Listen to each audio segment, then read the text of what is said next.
É isso, tá vendo? Muito que bem. Boa. E o Talibã? Do nadão. Falando em cortes, Falando em cortes. E o Talibã? E o Talibã, que é o negócio que tá acontecendo agora. a gente vai ter que... Não vai ter jeito. ter que a gente falar vai de ter que Talibã, falar né? disso. Vai ficar circulando esse assunto A gente É o esquece elefante que na existe, sala. né? O elefante na sala. O mundo ganhou... O mundo livre perdeu um país que estava male do lado de cá e ganhou um player do lado de lá. Mais ou menos isso, né? Mas eu não entendi ainda por que os Estados Unidos estavam lá. Eles foram pra lá depois... Vamos voltar. Vamos voltar. Em Tudo 1650, começou... tô brincando. Seria incrível. Mas a gente meio que precisa terminar até umas 8h30. Vamos lá. O Afeganistão é um conjunto de tribos e de etnias, né? A primeira coisa que a gente precisa lembrar no Oriente Médio é Só que... um minuto. Se você quiser puxar, você Opa. pode, tá? Eu não sei... ele já me deu bronca hoje. Não, é porque você, não. se Posso isso mexer? aqui te incomodar, Sim, você pode... Sim. O Oriente Médio tem níveis de identificação, que é diferente aqui no Brasil dos níveis de identificação que a gente tem. A gente se identifica com a cidade que a gente nasceu, com o time que a gente torce, etc. e tal. Hoje em dia é partido político, mas falando em geral, as pessoas têm níveis de identificação. E os níveis de identificação no Oriente Médio são diferentes, os mais importantes, os que falam primeiro, são diferentes dos nossos aqui. Então lá, como é uma região mais antiga, mais tradicional, muito baseada em religião, etc. e tal, os níveis de identificação, o primeiro deles é a tribo. Mas não é tribo como a gente imagina, uma tribo numa tribo indígena no Brasil, nos Estados Unidos ou na América. A gente está falando de um sistema de identificação tribal no sentido familiar, tradicional, que acabou originando depois o vilarejo, ou a vila, ou a aldeia, ou até mesmo a cidade onde as pessoas são. E esse é o primeiro nível de identificação que as pessoas têm. Depois, existe o nível religioso. Então, a pessoa pode ser muçulmana, a pessoa pode ser... Dentro do Islã tem os xiitas, tem os sunitas, tem os alauítas. Depois temos o nível de identificação... Tem os cristãos, e dentro do cristianismo tem vários níveis de cristianismo diferentes. No Líbano tem vários. No Egito tem os coptas também, que são outro nível outro tipo de cristianismo, e por aí vai. Tem os drusos, tem os judeus, e etc. e tal. Depois tem o nível étnico e depois tem o nível nacional, que seria se você é afegão, paquistanês, indiano, israelense, palestino e por aí vai. Você falou, antes dessa divisão por religião, teriam as tribos. Essas tribos, elas se diferenciam pelo quê? Costumes, hábitos, é o quê? Seria... Origem, sobrenome... São grandes famílias, então. São grandes famílias. São 10 mil, 15 mil, 200 mil ligadas. Tá. E aí você tem voltar para trás, realmente, centenas de anos para entender a origem delas. Elas se relacionam entre si? Algumas sim, outras não. Tá. Então, por exemplo, existem famílias, a gente não chama de tribo, mas existem famílias palestinas na Cisjordânia que são brigadas há 300 anos. Então não tem casamento, não tem visita, não se bicam, não se gostam, etc. e tal. Então, em relação ao Afeganistão, a gente tem um conjunto de tribos. Então, o Afeganistão é um lugar que é estratégico da Ásia Menor. Assim, a gente está falando de um caminho entre Oriente Médio e Ásia, onde você tem 80% de montanhas na região hoje do país considerado Afeganistão, pelas fronteiras geográficas. Lá reinou uma monarquia por 60 anos, um pouco menos de 60 anos, que era uma monarquia que reinava, de uma certa forma, protegendo a tribo do monarca e não protegendo os interesses dos outros. Houve um golpe, eu estou resumindo a história. Dentro desse golpe, a pessoa que tomou o poder era antagônico à União Soviética. Os soviéticos invadiram em 79 o Afeganistão e um monte de tribos começaram a recrutar pessoas muçulmanas, não só do Afeganistão, mas de outros lugares, para lutar contra os soviéticos. Então, eles se uniram contra os soviéticos. Contra os soviéticos, tá? Aí eles ganharam. Só que aí que está a primeira questão histórica aqui. Essas tribos, a principal tribo do Afeganistão chama Pashtun. E os Pashtuns, religiosos, mais tradicionais, etc. e tal, eles começaram a recrutar um monte de gente em volta do Afeganistão, falando a gente precisa impedir essa invasão comunista soviética eram vistos como pessoas ateias, que não pecadores, porque o comunismo soviético era antirreligioso e tudo mais, contra a invasão deles em terras islâmicas. Eles consideravam aquilo lá terras islâmicas porque aquilo já tinha sido dominado pelo Islã antes. E eles conseguem, depois de 10 anos de guerra, que a União Soviética bata em retirada. E aí esse é o fim da União Soviética também. Esse é o declínio e o fim da União Soviética, a Guerra do Afeganistão. Então foi um cemitério. Muitos russos morreram. E, obviamente, nisso você tem uma participação de outros poderes do mundo. Os Estados Unidos, que financiaram e mantiveram aí um certo treinamento desses combatentes islâmicos, que a gente chama de mujahidins, e eles treinaram essas pessoas. O grande expoente desses combatentes que lutou contra os soviéticos se chama Osama Bin Laden. Por isso que tem aquele papo que os Estados Unidos financiou o Bin Laden. Que é uma forma meio grossa de se falar. É uma forma congelada e errada, na minha opinião, de se enxergar. Porque a história não é estática. A história vai mudando. Então, eles não eram inimigos em 79, em 80, 81. O Bin Laden não ameaçou os Estados Unidos. Então, sim, ele recebeu treinamento. Depois de um tempo, ele ficou... aconteceu alguma coisa com ele mudou a ideologia, se radicalizou... ou partiu para combater um outro superpoder mundial e cometeu o que cometeu, e aí ele se tornou inimigo dos Estados Unidos. Mas é normal você ter inimigos que se tornam amigos e amigos que se tornam inimigos. Tudo Só bem. uma ironia, não é uma conspiração. Não é uma conspiração. Na minha opinião, não é uma conspiração. Assim, o contexto mundial naquela época era essa. Existiu esse apoio americano a essas pessoas lutando contra... um apoio americano a essas pessoas que lutavam contra a União Soviética. A União Soviética era o grande inimigo dos Estados Unidos e do Ocidente, por N coisas que estavam ocorrendo durante a Guerra Fria, corrida nuclear, com a expansão do comunismo, ditadura, comunistas ao redor do mundo e por aí vai. E os Estados Unidos viu de interesse dele e talvez do Ocidente evitar que a União Soviética dominasse o Afeganistão. Só que essas pessoas, quando acabam a guerra, o Afeganistão em si começa a entrar em guerra civil entre esses grupos que lutaram os soviéticos. E quem ganha essa guerra em 96 é o Talibã, que era o maior grupo. E aí o Talibã vai implementar Cada lado tinha uma defesa muito clara, assim? Tipo, esses grupos todos estavam divididos em dois lados? Não, esses grupos eram grupos de milícias armadas que lutavam contra os soviéticos e cada um tinha um nome diferente que era pertencente de alguma tribo específica e tinha uma visão específica do Islã. E o que surgiu vitorioso dessa guerra civil, quando acaba a guerra, estou falando 7 anos depois que acaba a guerra do Afeganistão com os soviéticos, o Talibã é o grupo que sai hegemônico dessa guerra civil por poder.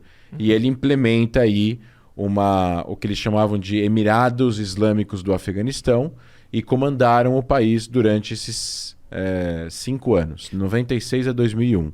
E durante esses 5 anos eles mantiveram a Al-Qaeda operacional dentro do Afeganistão. A Al-Qaeda gozava aí de livre trânsito, treinamento, ajuda governamental. A Al-Qaeda foi fundada em 98 no Sudão, mas os campos de treinamento e toda a questão de logística acontecia dentro do Afeganistão. O Bin Laden estava no Afeganistão escondido quando aconteceu o 11 de setembro. E de lá que ele comandou os atentados. Então, tudo isso aconteceu de lá, sob proteção do Talibã. Então, até o Bin Laden não fazer o que fez com a Al-Qaeda, os Estados Unidos invadiram o Afeganistão e tiraram o Talibã, porque existem, assim como o Talibã, estou falando entre 96 até 11 de setembro, existem vários regimes no mundo que são problemáticos e não por isso os países ocidentais vão e acabam com o regime, apesar de...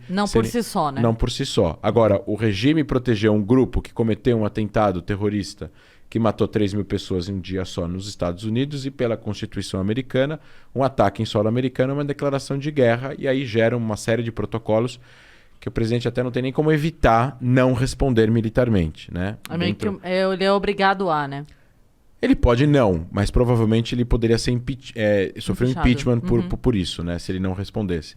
Então, aí os Estados Unidos vão invadir o Afeganistão, vão acabar com o domínio do Talibã sobre o território e, obviamente, vão perseguir os membros da Al-Qaeda e vão ir atrás do Bin Laden. E esse processo demora 10 anos.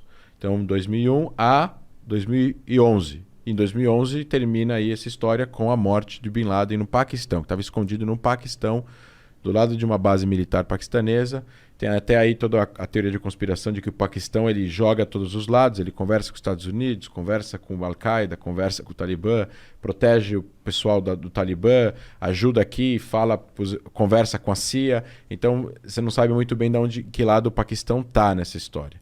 E aí, obviamente, os Estados Unidos começam a entender que a presença deles no Afeganistão ela não é eterna, e que o Afeganistão precisa criar mecanismos e governo e instituições e um mecanismo e processos para poder constituir um país no jeito que nós conhecemos aqui.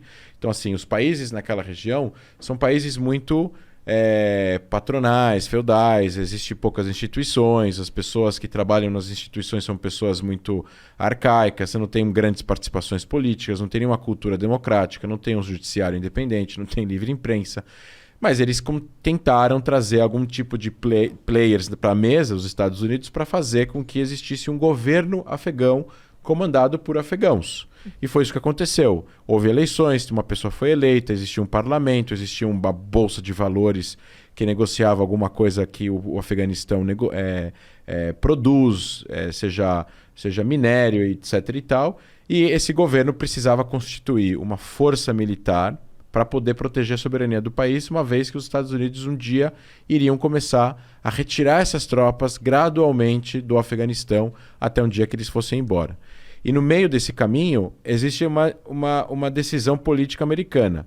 Essa decisão a gente quer continuar no território, né? Os Estados Unidos vão querer continuar no território porque eles vão somente combater o terrorismo e fazer contra-insurgência dentro do Afeganistão e fora do Afeganistão, desses grupos, ou eles estão lá para fazer nation building, o que a gente chama de construção de nação, construção de Estado, ficar 50 anos, 70 anos para ajudar o país a se constituir.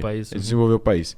Então, como não havia muita cultura nacional no Afeganistão, e quando eu falo união nacional, a gente está falando de cultura nacional, identidade nacional, as pessoas se importarem umas com as outras, mesmo que elas não se conhecem, porque elas falam a mesma língua, ou porque elas são da mesma religião, ou porque elas são todas afegãs.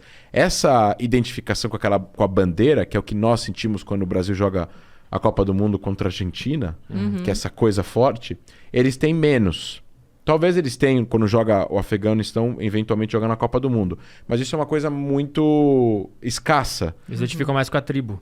Exato. E aí, quando você tem uma dificuldade nacional, quando a união ela é fraca e você tem um grupo muito forte que é muito influente, domina muito as ideias das pessoas e até mesmo por coesão ou por ameaça, acaba conquistando território, assim, o Talibã nunca foi destruído. Então aí as pessoas perguntam, mas esses 20 anos que os Estados Unidos ficaram lá, eles não tiveram a oportunidade de destruir o Talibã? O Talibã estava escondido nas montanhas do Afeganistão, nas cavernas dessas montanhas, nas vilarejos inacessíveis do Afeganistão, que você tem como chegar apenas com guia e com um 4x4 e olhe lá, às vezes a pé. Porque é 80% montanhoso. Não tem infraestrutura, não tem estrada, etc. e tal. Então, mesmo que os Estados Unidos quisessem, eles teriam que investir em infraestrutura, levar pessoas de helicóptero, soldados a pé. Iam morrer milhares de pessoas para eles simplesmente colocarem como objetivo destruir o Talibã. Eles teriam que ocupar o país inteiro, assim, propriamente dito. Quando existem forças militares em outro país, eles não estão ocupando todas as fronteiras, ou todos os postos de controle, ou todas as bases militares. Eles estão dentro da capital, eles estão conversando com o serviço secreto do país, eles estão conversando com o exército, mas existe lá uma força X de pessoas. Existe um cálculo que tenta entender quantas pessoas tem? De quantas pessoas a gente está falando que estavam escondidas ou qualquer coisa assim? 60 mil. 60 mil combatentes armados. Que estavam escondidos. Não, a força talibã é em torno de 60 mil. São 60 mil combatentes, é bastante gente. São pessoas que estão dispostas a morrer na luta, que é bem diferente de uma guerra assimétrica onde o outro lado não está disposto a morrer. Isso é algo que torna o Talibã uma força relevante no Afeganistão. E aí vai de interesses dos Estados Unidos de continuar lá lutando uma guerra contra o Afeganistão. Então, em 2020... Só mais uma pergunta. Qual é a voz principal hoje? Quem é que dá a ordem hoje? O líder do Talibã, que chama Gadi, alguma coisa assim. Existem alguns líderes do Talibã, existem líderes espirituais, mas é o principal, que hoje em dia que é o secretário-geral do Talibã, que eu acho que é Abu Ghadi, uma coisa assim. Tá. Esse cara, esse grupo, estava já controlando 60%, 70% do Afeganistão. Há meses atrás já tinha sido divulgado que 70% do Afeganistão estava já sob controle do Talibã. E aí, os Estados Unidos, a partir de março, abril do ano passado, ainda com Trump, eles decidem fazer um acordo com o Talibã. Eles falam assim, olha, a gente vai sair do Afeganistão e, em troca, vocês vão se comprometer que vocês não vão abrigar nenhum grupo terrorista no país e que esse grupo não vai poder... E, obviamente, eles não vão planejar nenhum ataque contra os Estados Unidos e nem interesses dos Estados Unidos na região. E o Talibã fala, tá bom, a gente concorda com esse acordo, eles assinam um acordo secreto, mediado pelo serviço secreto, e os Estados Unidos começam a planejar essa saída do Afeganistão. O Trump via a saída do Afeganistão porque o Trump, com uma visão hipernacionalista americana, ele via que não era de interesse nacional dos Estados Unidos gastar dinheiro e que morram homens americanos numa guerra que já não faz mais sentido. Porque já que o Bin Laden foi capturado e já que a Al-Qaeda foi desmantelada no Afeganistão, o que eles estão fazendo ali? Aí tem uma outra pergunta. Se você perguntar para uma pessoa que tem uma visão diferente do Trump, vai falar, não, mas é de interesse dos Estados Unidos que o Afeganistão seja uma democracia.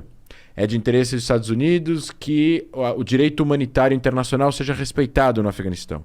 É de interesse nacional dos Estados Unidos que um regime como o Talibã não volte ao poder. Porque o outro lado, o que a gente chama de triângulo do mal, etc. e tal, ganharia mais um player no Oriente Médio. Que é meio complicado você fazer um contrato e a pessoa prometer que não vai te matar, né? Não é meio estranho isso? É tipo assim, você é do mal, você é uma pessoa má. Aí eu falo, tá, vamos assinar aqui que você não vai... Então, mas é que... Aí eu confio É que nas relações internacionais, por isso que critico muito a forma como ele escreveu, como foi escrito. Não é ele, né? São os assessores, são os generais, é o exército. E, assim, humildemente, assim, as pessoas que trabalham no Pentágono sabem o que fazem, talvez a gente não tenha todas as informações. Mas, assim, analisando o que a gente tem disponível de informação, a forma como foi feito esse arrangement com o Talibã fortalecia o Talibã.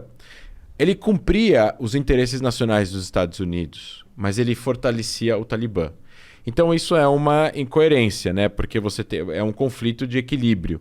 Você tem um fortalecimento do interesse nacional americano para o governo republicano até o ano passado, e ao mesmo tempo você tem uma situação que vai acontecer que vai fortalecer um grupo terrorista, que é considerado o grupo terrorista mais mortífero do século XX, matou acho que 60 ou 70, não, acho que foram 180, 200 mil pessoas morreram na mão do Talibã, é mais do que o Estado Islâmico, que todos os grupos da Al-Qaeda. A Al-Qaeda matou menos que o Talibã. Então, assim, a gente está falando de um grupo que matou muita gente, que é extremamente violento e que, quando comandou o país, ele aplicou a lei islâmica ao pé da letra, na visão deles, de uma forma fundamentalista. Mulheres não tinham direitos, nem de sair de casa, nem de trabalhar, nem de estudar, tinham que cobrir a cabeça inteira com burca, dá pra ver nada. Então, assim, era um país extremamente fechado. Quem lembra, teve até um jornalista do Fantástico que foi até lá e filmou com várias autorizações. Assim, era um país extremamente complexo e fechado. O homem tinha que deixar a barba crescer, não podia raspar a barba. Exatamente, né? Até hoje, né? Agora A tua barba é curta. Eu morreria lá. Eu não sei se hoje em dia, de cara, nesse momento, você morreria, mas em 96 a 2001 você seria preso. Preso talvez preso, talvez punido, talvez você tenta chibatadas na frente de todo mundo. Alguma coisa ia acontecer com você por causa da tua barba. Que quando os Estados Unidos invade lá, eles corriam para as barbearias para tirar a barba, porque eles finalmente podiam fazer Exatamente. a barba. Né? Então o que aconteceu? Só para terminar essa parte da primeira pergunta, os Estados Unidos decidem sair e o Talibã já está fazendo a sua organização, já está trabalhando para poder controlar o país novamente. Então essa saída dos Estados Unidos agora com o Biden decide que ele vai cumprir o acordo que foi assinado pelo Trump, porque não é o Trump ou o Biden, é o presidente dos Estados Unidos com o Talibã. Então, assim, o presidente dos Estados Unidos assinou um negócio, o presidente dos Estados Unidos no ano seguinte precisa cumprir. Não importa se trocou o presidente ou não. Então, assim, mesmo senão vira uma casa da mão Joana, não dá. Tem que ter uma certa organização. Os Estados Unidos reconheceu Jerusalém como capital de Israel e os Estados Unidos do Biden continuam reconhecendo. Não tem uma mudança drástica de política para coisas desse tipo, porque a gente está falando em nome do país e não em nome do governo apenas, né? Eu não sabia que tinha continuado. Então tinha continuado. Então o Biden fala assim, bom, vamos fazer esse... Quer dar uma pausa? Não, a gente só vai continuar comendo aqui. Vamos fazer acontecer esse acordo que o Trump fez, mas vamos fazer isso não em setembro, vamos fazer isso em maio. Em maio não vai dar, vamos fazer em agosto. E aí eles decidem a data. Então, assim, a forma como foi feito foi uma forma que ia levar claramente a um caos, que é o que gerou, e medo nas pessoas. E o Talibã não fez nada. Na verdade, não é que o Talibã não fez nada. O Talibã usa da ameaça, da coesão, da dissuasão, da ameaça do uso da violência, através de conversas. Eles funcionam mais ou menos como máfia, né? Você sabe que se você fizer alguma coisa, vai vir 4 carros pretos, vai vir um monte de gente armada e vai te colocar no carro para te levar para dar uma conversa. Isso já é um uso da violência implícita ou explícita, sem precisar dar um tiro. Então o governo afegão não tinha união, era muito corrupto. Provavelmente o governo afegão recebeu aí ligações do pessoal do Talibã já algumas semanas atrás falando, olha, os Estados Unidos vão sair, vocês vão ter 48 horas para abandonar o governo, entregar a transferência de poder para nós, para a gente não ter derramamento de sangue, porque a cidade está cercada, Cabul está cercada, a gente vai entrar com toda a força. Então vale a pena vocês cumprirem com isso. E aí ainda poderiam ter falado, a gente ainda vai descobrir isso na história, né? A gente ainda vai descobrir isso nos livros de história, ainda vão virar e falar, e eles devem ter falado no telefone para ele, pode levar o que você quiser, que a gente não vai ir atrás de você. Então, o presidente do Afeganistão pegou malas de dinheiro, a mulher, 2 assessores, subiu no helicóptero e foi para algum país e hoje ele apareceu em Dubai. Então ele levou muito dinheiro. E aí, hoje em dia, ele levou muito dinheiro, milhões de dólares. E aí o que aconteceu? A liderança do Talibã entrou em Cabul, foi até o Palácio Presidencial e já começou a fazer conferência de imprensa. E o que eles estão falando para as repartições, para o exército afegão que estava fazendo segurança nas ruas, etc. e tal, é falando assim, vocês precisam reconhecer a legitimidade do Talibã. Vocês precisam reconhecer que o Talibã vai ser o governo do Afeganistão e não vai ter nenhum tiro dado. A gente não vai fazer as milícias dos Talibã que estão em volta de Cabul entrar em Cabul. Enquanto vocês não transferirem o poder, vocês vão transferir o poder gradativamente para nós. Então eles estão fazendo de forma diferente. Mas o que aconteceu foi isso. Tivemos soviéticos, foram derrotados por mujahidins, em parte pelo Talibã. O Talibã surge vencedor da guerra civil, que surge depois, que dura 6 anos, depois da guerra do Afeganistão, que durou 10. Aí vem os Estados Unidos em 2001, conquista o Afeganistão, tira a Al-Qaeda do Afeganistão, afasta o Talibã para as margens, assim, de forma marginal, para as montanhas do Afeganistão, comanda o país por 20 anos com um governo interino afegão que é eleito. O país volta a funcionar de forma um pouco normal, trânsito, lojas, cabeleireiros, lojas de maquiagem, mulheres podem estudar, podem tirar o véu, podem andar, os estrangeiros podem andar sem véu na rua, tem hotel, tem bebida alcoólica. Assim, não estou falando que tem uma mega balada em Cabul, né? Não tem uma rave, mas você tem uma vida normal para aquele país, perto do que ele já tinha vivido na década de 50 e de 60, que era meio livre também. Mulheres de mini saia, não era obrigado a usar véu e tudo mais. No momento que existe a saída dos Estados Unidos... Existe a possibilidade, não a obrigatoriedade. Exato. Isso? No momento que os Estados Unidos sai, você já tem imagens dos outdoors sendo pintados. Mulheres já não podem mais sair sem véu. A jornalista da CNN estava lá falando, ela é colocada de lado, é obrigada a colocar uma burca para falar, com o rosto aparecendo. E aí tem as declarações atuais da liderança do Talibã. A gente vai permitir as mulheres fazerem tudo o que elas quiserem dentro das regras do Islã. E o problema é o que isso significa, o que é dentro das regras do Islã. Para eles, né?